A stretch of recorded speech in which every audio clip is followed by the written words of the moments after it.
परिस्थिती भयानक आहे। अशा परिस्थितीमध्ये त्याला मदतीचा हात द्यायचा नाही, मग कधी मदतीचा हात द्यायचा? आणि म्हणूनच मी आपल्याला सांगतो की यावेळेस आपण सरकार देखील त्यांच्या पाठीशी खंबीरपणे उभं राहील, शिवसेना देखील त्यांच्या पाठीशी खंबीरपणे उभं राहील। आणि पूर्वी देखील जेव्हा दुष्काळ झाला, इथं रामदासबाई आहेत, इथं आपले सर्व नेते आहेत, या सर्वांनी जेव्हा जेव्हा दुष्काळ आला, जेव्हा जेव्हा पूर आला, त्या वेळेस त्यांना अगदी आपल्या शेतकऱ्यांना अन्नधान्य, पाणी, जीवनावश्यक वस्तू, त्याचबरोबर जनावरांना चारा देखील देण्याचं काम, इथून नेण्याचं काम शिवसेनेने केलंय। ही आपण सगळ्यांनी डोळ्यांनी पाहिलंय। आणि म्हणून माझ्या लाडक्या शेतकऱ्यांना, माझ्या शेतकरी बांधव भगिनींना एवढंच माझं विनंती आहे की तुम्ही धीर सोडू नका। तुमचे भाऊ इकडे आहेत, धीर सोडू नका, टोकाचं पाऊल उचलू नका। तुमचं जीवन जे उद्ध्वस्त झालेलं आहे त्याला उभारी देण्याचं काम शिवसेना केल्याशिवाय राहणार नाही, आणि सरकार महायुतीचं केल्याशिवाय राहणार नाही। आणि म्हणून शेतकऱ्यांना वाऱ्यावर कधी सोडणार नाही, कारण मी देखील एक शेतकऱ्याचा मुलगा आहे। शेतकऱ्याचे कष्ट, दुःख, वेदना आम्हाला माहित आहे। आणि म्हणून आज एवढंच आपल्याला सांगतो की आपल्या पूरग्रस्तांची, शेतकऱ्यांची दिवाळी काळी होऊ देणार नाही। मदत दिवाळीच्या पूर्वी त्यांना दिली जाईल, हा तुमच्या एकनाथ शिंदेचा शब्द आहे।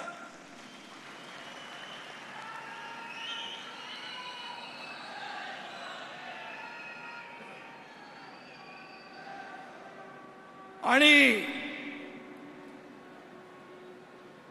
ज्या ज्या वेळेस जिथं जिथं संकट आलं, मग इरशाळवाडीचं उदाहरण दिलं, इथं कोल्हापूर, महाड, चिपळूण, फलटण, अगदी केरळ, उत्तराखंड, जम्मू काश्मीर, काश्मीरमध्ये जेव्हा पहलगाम झालं त्यावेळी तिथल्या लोकांना सुखरूप आणण्याचं काम आपल्या लोकांनी केलं। अगदी नेपाळमध्ये देखील आपल्या इकडचे लोक, पर्यटक गेले होते, त्यांना देखील विमानाने इकडे आणण्याचं काम आपल्या शिवसेनेने केलं।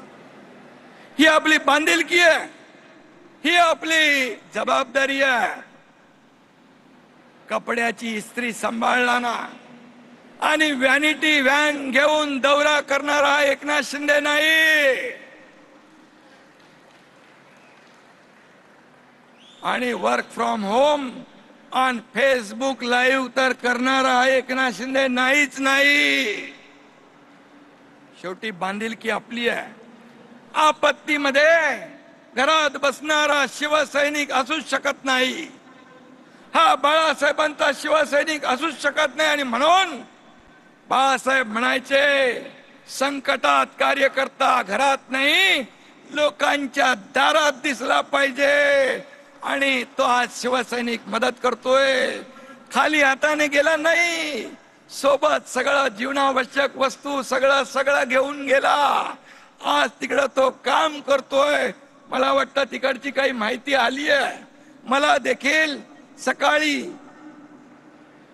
एका शेतकरी कुटुंबाने फोनवरून त्याला शिवसैनिक मदत करत असलेल्या मुळे कृतज्ञतेची भावना, आपुलकीची भावना माझ्याकडे व्यक्त केली की तुमचे शिवसैनिक इथं आलेत, आमचं घर स्वच्छ केलं, आमची भांडी कुंडी आम्हाला दिली, जीवनावश्यक वस्तू आम्हाला दिल्या, आम्ही आमच्या इथं रांगोळी काढली, घराला तोरण बांधलं, हे तुमच्या शिवसैनिकांनी येऊन केलं।